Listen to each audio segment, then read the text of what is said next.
Hi, our next video is going to talk about the quantum computing software platform providers.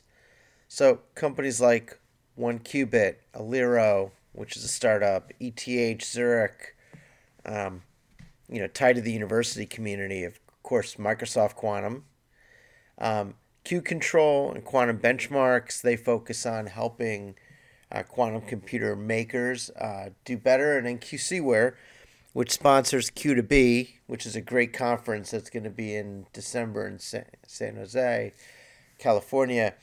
They do quantum computing as a service, so they provide a platform and access to technologies. See, most of these companies are offering a technology agnostic platform to build up applications upon. Two of the firms have a true specialization of focus. I think that's making them more successful. And except for Microsoft, all are small or private venture cap firms.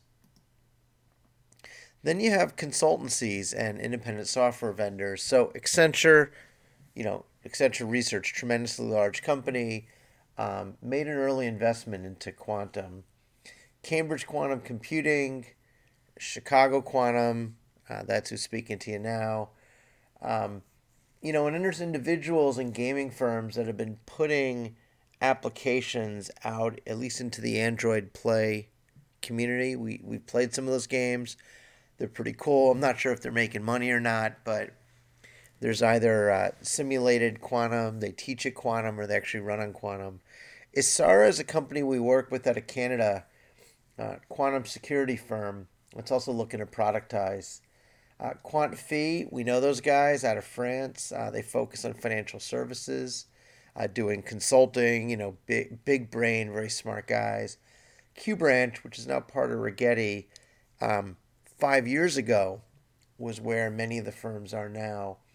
Truly established data analytics, as well as quantum computing, and then Zapata Computing. We also see research and speakers at a Boston Consulting Group. Not sure what they're up to. And typically, these are small teams, 20 to 30 people, and they're looking for clients and productization ideas, whether it's a software or algorithms. They typically have one preferred tech stack that they work on. They can usually build software that runs on simulators, quantum systems, or hybrid. Except for Accenture, all are small venture cap or private firms. And at this point, we still do not see a commercial production workload coming from these firms.